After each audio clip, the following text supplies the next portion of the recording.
Suit up, strap in, warm the tires, and leave on yellow. Time for the Mitsu Times podcast, presented by MitsuTimes.org, the home of the fastest Mitsubishi cars. With your host, Josh. Hey, what's going on, guys? It's Josh with Mitsu Times. Our guest today is Ricardo Teixeira, the creator of the Honda Bishi. I'm sure you've seen it on Instagram. We posted on our Facebook and Instagram too. Whenever he did his, he finally got his first pass underway. How are you doing today, Ricardo? I'm good, Josh. How you doing? I'm great, man. It's so good to talk to you. I didn't even know that it was being built, and then all of a sudden, somebody sent me a link to it, and I was like, "Oh my Lord, somebody is really gonna cause a stir with this." Yeah, over the years, there's definitely been some of that. A lot of hate and love at the same time. But I definitely appreciate you having me on, man. Giving me the opportunity to speak on it. Absolutely. Thanks for coming on. So tell us a little bit about the Honda Bishi as it sits right now. So as it sits right now, it's a 95 Honda Civic hatchback. It's a CX model. So pretty much base when it came out of the factory. Manual windows, locks, all that, no sunroof. As it sits now, as far as drivetrain-wise, it's a full drivetrain out of an Evo 8. It's on a 2.0 cast block built by Rafe at RRT Motorsports. It's a standard long rod, Wiseco pistons, R&R aluminum rods, all his specs. It's on a Mivec head. All the Mivec's been deleted out of it though. So it's just got standard 8 GSC S3 cams. And that's pretty much it. PPG dog box, also built by Rafe. It's on a Precision 7675 V-Van turbo. As far as the fuel, it's still pretty simple as of right now. It's on Alpha Injection Clinic 2600cc injectors, so we're only running 4. Magna Fuel 750 ProStar pump, and it's on VP X85 fuel. So pretty standard setup. It's running on Fuel Tech 550 standalone computer, and we managed a few weeks ago, just this year, maxed out the fuel system since I'm still on a set of 4 injectors. Made 1140 wheel, and I believe like 818 foot-pounds of torque. That was on 52 pounds of boost.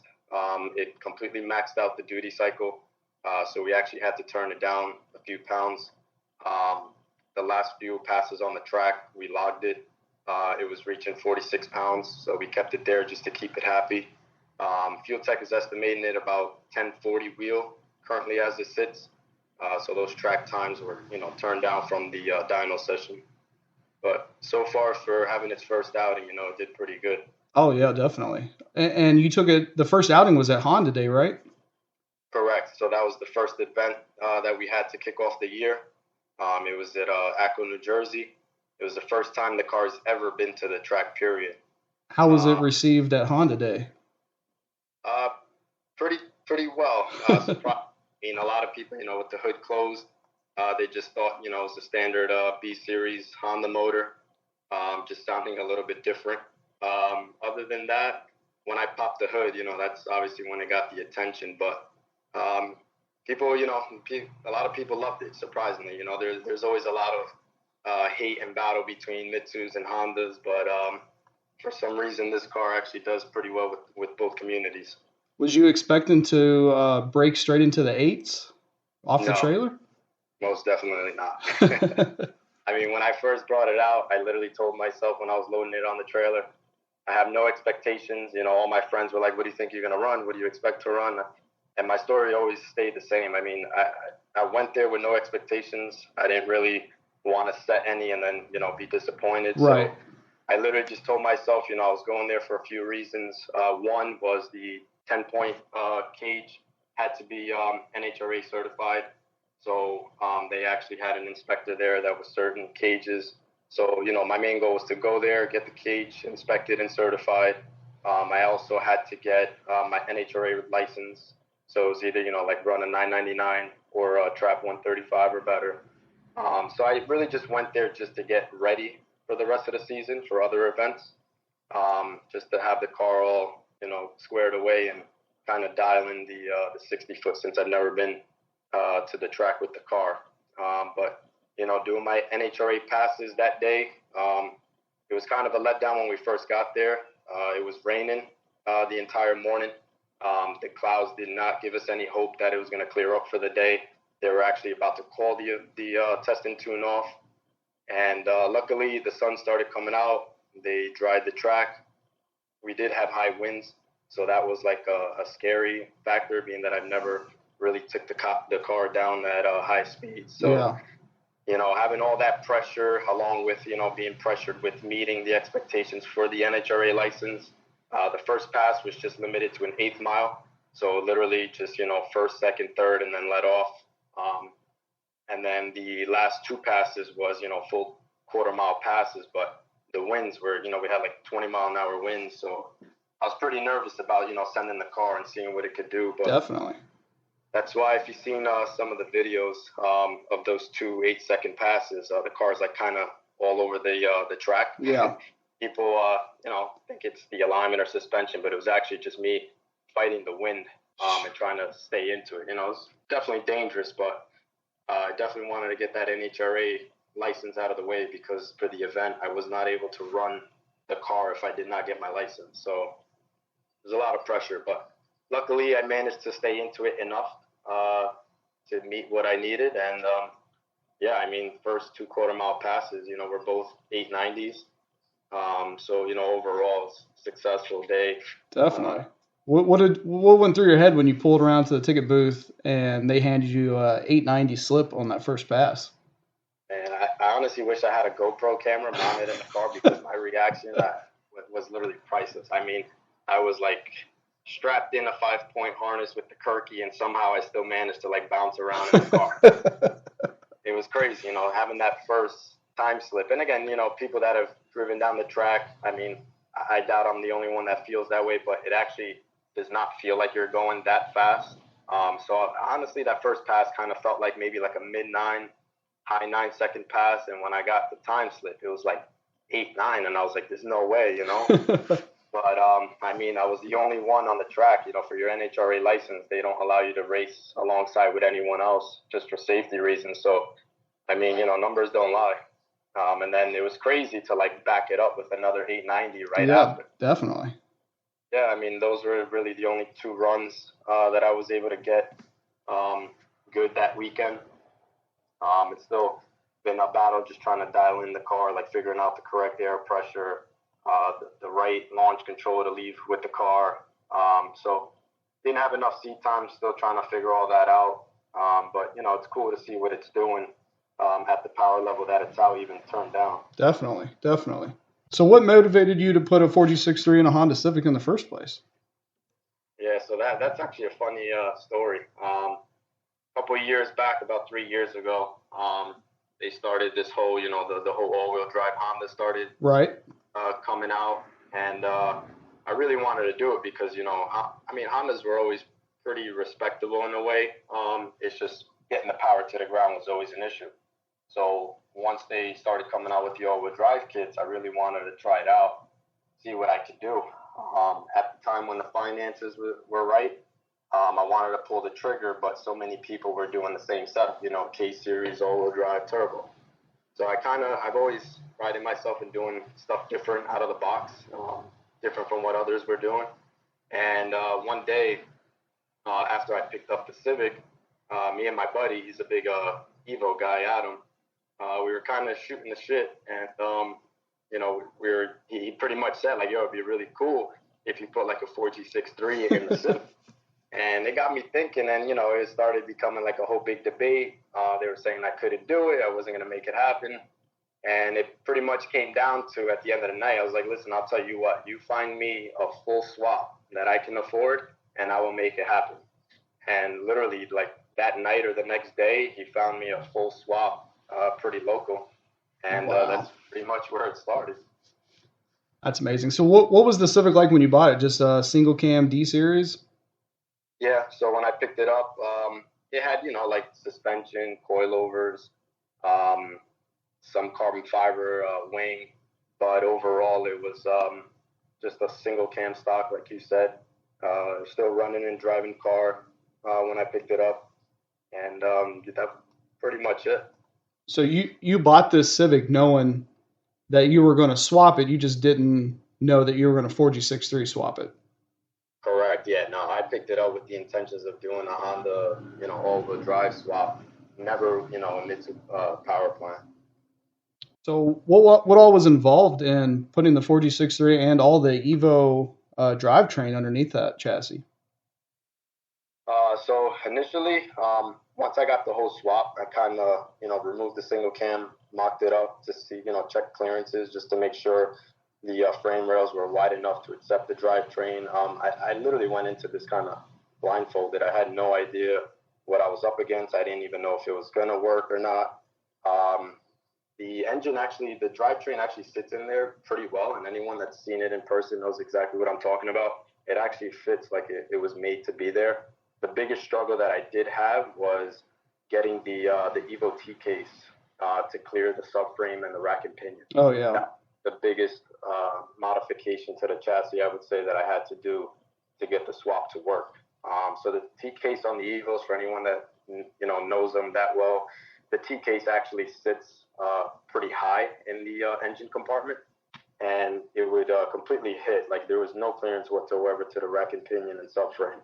So I actually ended up going with a tubular subframe from FCS Race, and I actually had to notch the frame rails a bit in order to get the rack and pinion to sit up even higher than its original location.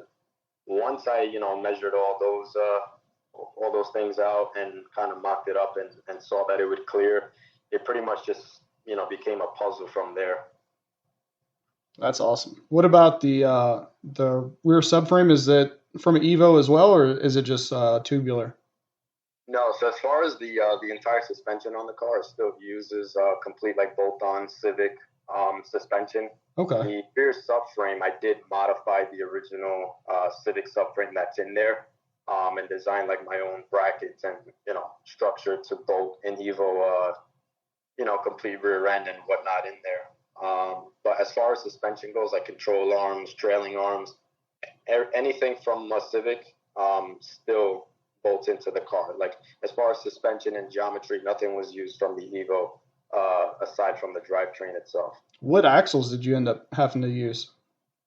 So the car is front and rear axles. They're actually custom made from the drive shaft shop. Okay. Again, when I first started this project, I had no idea what to expect or if it was even going to work. So at the time, I was on a budget too. So I actually got their level 2.9s, which are rated for 500 horsepower. Believe it or not, almost 3 years later, it is still running on those 500 horsepower axles. Wow. I did, of course, after this event, I was always worried because it's making, more than double of that power. Right. I feel like at any day it could possibly go. So after Honda Day event, I did actually contact them, and they are now, as we speak, doing 1,000 horsepower axles for me to put in here. Heck so yeah. I'm still going to keep these on the side just in case, but I mean, it's crazy to believe that, these 500 horsepower axles are still holding up in the car. Absolutely. And, ran sub-9s. Yeah, and I've put them like to an abuse, Again, this was the first time at the track with the car, but I mean, on the street, I have made numerous amount of hits. Yeah, that's true too. That's what I didn't think about is sub 1.5 60 foot with 500 horsepower axles. Yeah. So my best 60 foot till today at the track was a 1.4. That was the first pass. The first pass was a 1.4 60 foot. It ran the 894, I believe, or 895. And that was letting off at the 1,000 foot. Again, with the winds, it just got super sketchy up top. I was forced to let go. But yeah, I mean, I was definitely slipping the clutch. If you listen to a lot of the videos, I'm definitely slipping the clutch out, just, keeping in mind of the axles. I'd rather slip it than, break something. Yeah, definitely. I've definitely been easy on it. I would love to pull a lower 60 foot. I mean, if I can get this car into the 1.2, 1.3 60 foots, I mean, we should most definitely get way deeper into the 8s, even at the power level it's at. Yeah, how much does it weigh? Because it seems like, that's definitely doable. So the car, the way it sits now, it weighs 23. It has full glass, carpet, heat. It still has a lot. Like the car is not cut like your ordinary Civic or Right. none of that.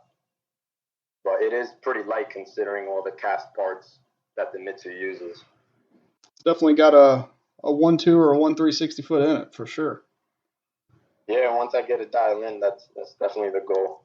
So all this being said about, custom parts and, having to notch that brand new tubular subframe, what, other than your friend finding the full swap, why did you go with the 4G63?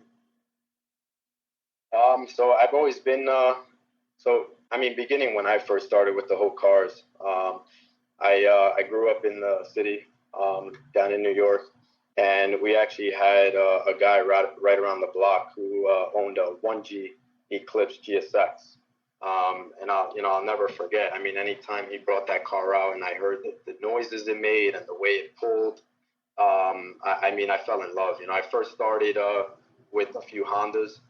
It's just what I was able to afford, and everyone around me always, ran Hondas, so that's what I got into. It's just who I surrounded myself with. But ever since, seeing that first DSM, it was just like, man, like I need to find out like what that car is, what it's all about. It just, looks so good. It sounds crazy. So that started with the whole Mitsubishis for me. And then one of my close friends, Nando, that I grew up with, ended up getting a 91 3000 GT VR4. He had that for, a long time. And that's like what started the whole Mitsubishi thing for me. That's what I started getting into. I started owning I got my very own 2G Eclipse. And then from there, that's what really took off. So, for like over a decade, I just, bought and ran DSMs throughout my whole life. And then I got into the Evos, and then, basically that's what led me to where I am today. So I've always been like a Honda and Mitsubishi guy. So I mean, when once me and my buddy got to talking, if I was able to accomplish putting the two together, I mean, I'd have the best of both worlds. Yeah, definitely. That's an awesome story. I love the, it seems like every Evo guy kind of started with DSM. So I love to hear that transition, is the same for you. Yeah, I agree. And I honestly thought I was going to get like a lot of hate from the Evo community when I first put this car together. But, a few people had mentioned it, and, that's how it even started with me. And they brought up a good point. Like a lot of, not all, but a lot of the Evo and DSM guys also started out with Hondas and got into the Mitsu. So, it was nice to see that I got respect from both sides with the build. Definitely. So if you could start over, would you still do the 4G63 and the Evo drivetrain? Yeah, 100%. I mean, I still have love for my Hondas. I still build Hondas also, but, I'm always going to be a 4G63 guy at heart. I wouldn't really change anything differently. The only thing I would change would be basically just go with the setup that I'm at now, But I never really had intentions when I first put this car together. I never had intentions of getting it to where I am now. I never planned on making 1,000 horsepower with it. Never planned on taking it to the drag strip. Definitely never planned on sinking in, so much money into the build. But if I could do it all over again, and I know what I know now, I would have just, saved a lot of money and just went with what I got now. That's awesome. So have you had any different setups in it than the one that you already have in it now?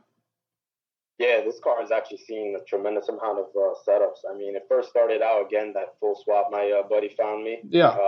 Completely stock. Well, it wasn't completely stock. It was an Evo 8 complete drivetrain out of an 04 RS, and it did have ARP head studs and a set of HKS cams. So, it just had a little head work, but overall it's pretty much stock. I dropped it in there, went with a 6262 turbo.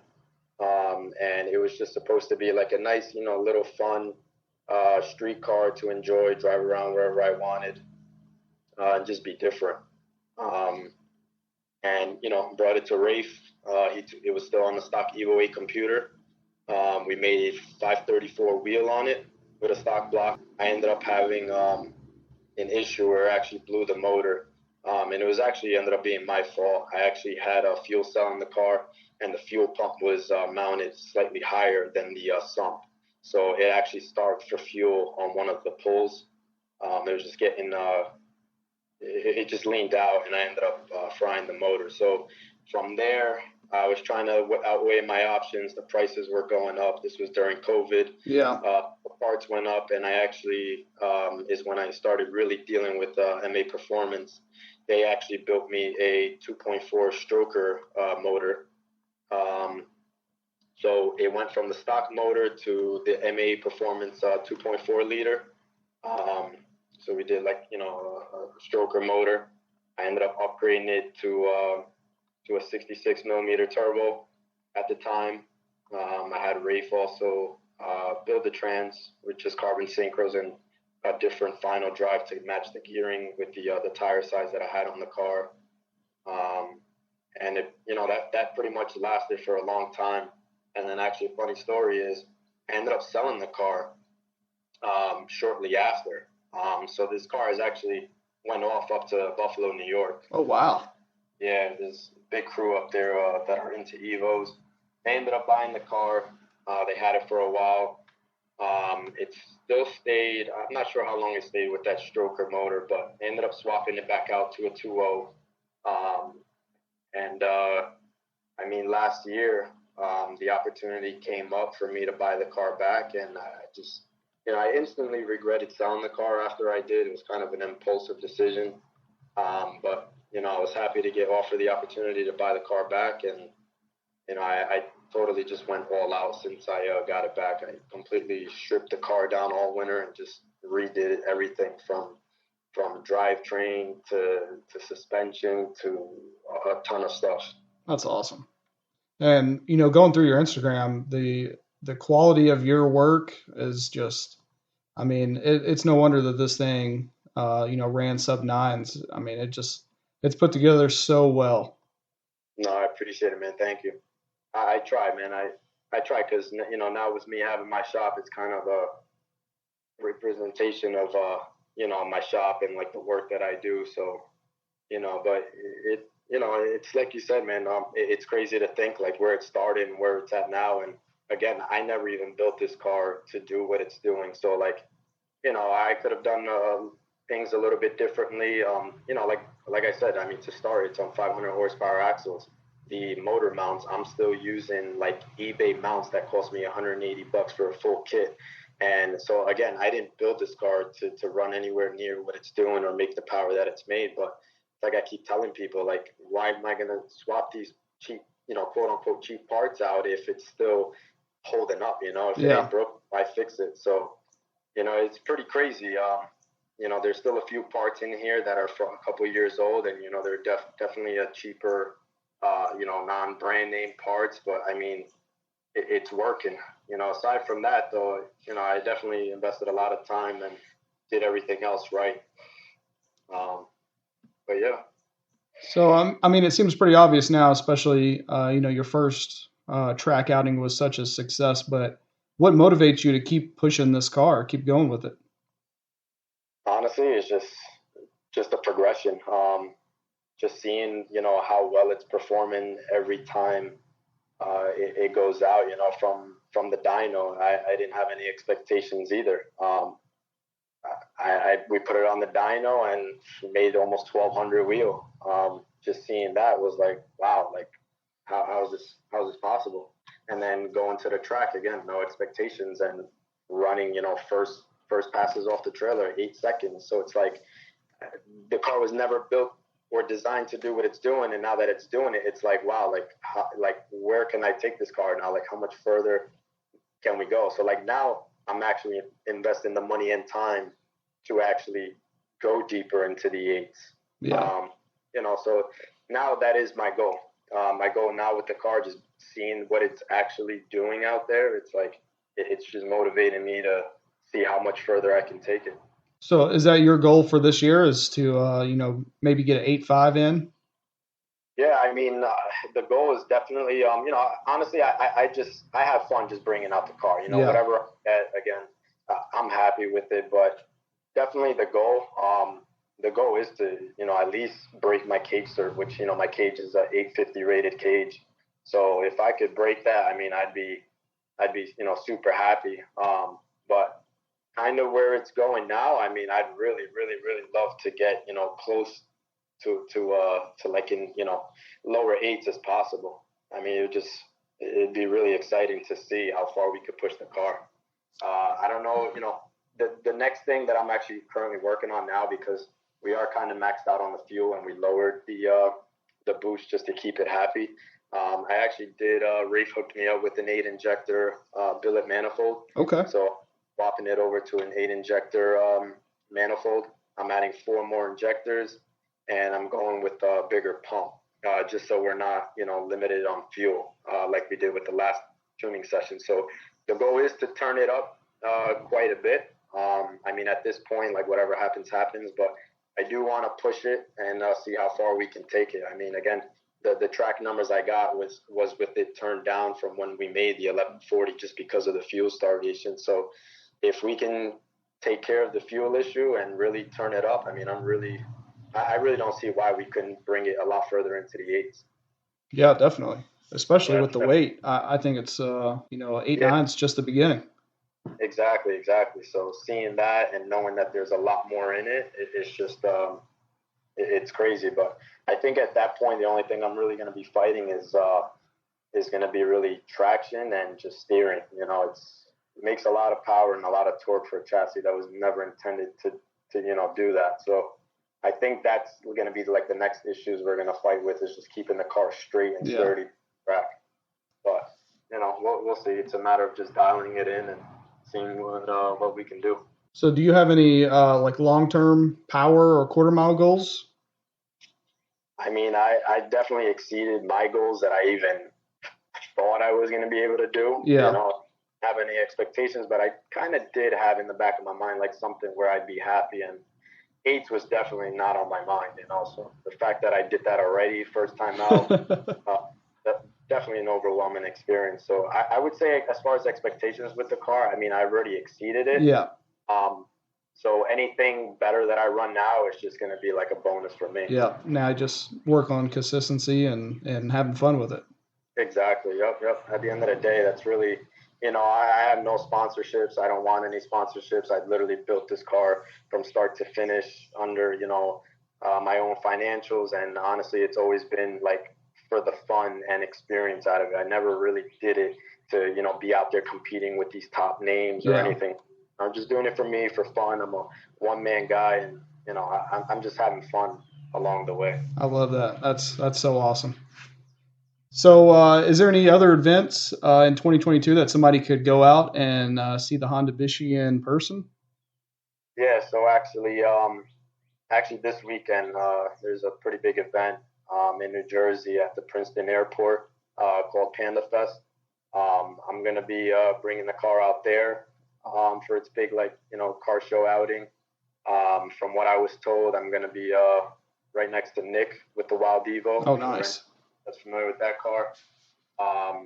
So I'll be out there. That's going to be the most recent event. Future events, I mean, I would love, it's always been my dream to have my own personal car go to the DSM Evo shootout in Ohio. So, I mean, I expect to go there later in the year. Yeah. I also have hopes in going to FL2K. It's always been like a big thing for me. And, I mean, we'll see if the car has got what it takes to, go up and compete against, the big dogs. But, I mean, even World Cup would be a real nice outing with the car. Oh, for sure. Throw it off, This episode of the Mitsu Times podcast is brought to you by Club Spec Custom Designs. They pride themselves on providing the highest level of customer service and satisfaction with their innovative designs and quality. They guarantee that you will be amazed with the results that will be produced. They are providing quality products for your Mitsubishi Lancer Ralliart, Mitsubishi Evolution 10, or Mitsubishi Outlander Sport. Check out all their products at clubspecchicago.com. So we talked a little bit about you being into DSMs and Evos. You want to give us like a little history of your Mitsubishi powered cars? Yeah, I mean, man, I don't even know where to begin. I mean, my first one, like I mentioned, was an Eclipse DST convertible. It was a Spider. That was my very first DSM. From there, I mean, I've owned a ton of 2Gs, 1Gs. Back in 08, actually, believe it or not, this is actually going way back. Back in 08, I actually built a Honda Civic There's like very, very few people that remember this car, but it was a gray Honda Civic hatchback that actually had a 1G Talon-powered engine. Oh, no kidding. That was front-wheel drive. It wasn't anything crazy. It was on an old-school SC61 turbo. Only the old-school DSM guys know that. It wasn't anything crazy. Again, back then we didn't have the power of social media like that, but I did do a DSM swap, front-wheel drive Civic back in the day. And I've owned, I've owned about like 5 Evo 8s, an Evo 9, Evo 10. So I've had quite my fair share of Mitsubishi powered cars. Got around a little bit. Yeah, a little bit. Tried them all out. Yeah, they're nothing like too crazy. I mean, they made decent power for the street cars that they were. But the Diamond Star has definitely been like a huge factor in my life. Good. I'd love to hear that. Yeah, man. So, Ricardo, is there anybody that you want to give a shout out to for, helping get the Hondabishi together? Yeah, man, definitely. First person to start is Eric, also known as Yo Solo. He's the one that pretty much tuned the car on the Fuel Tech now and got it to where it's at now, and even crazier where it's headed. Second person, definitely Rafe. Rafe has played like a huge role in the build of this car since the very beginning, even on a stock motor. And even till this day, he's still there for me to help me out whenever I need something. I also definitely got to thank my buddy Adam. If it wasn't for him, this creation probably wouldn't have been like an idea or possible. Pretty much everyone else that's helped along the way. Alpha Injection Clinic, they got on board, providing the fuel that I needed. There's like a ton of people that I would definitely like to give a shout out to.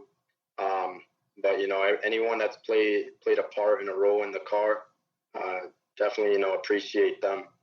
So, Ricardo, thank you for coming on, taking some time out of your day. I hope to see you at the shootout at the end of the year. And good luck at the Panda Fest this weekend. Yeah, man, I appreciate it. It was a pleasure. Again, thanks for having me on. Absolutely. Have a good one. All right, you too, buddy.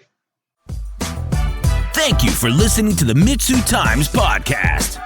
Check out our Instagram and Facebook for daily updates.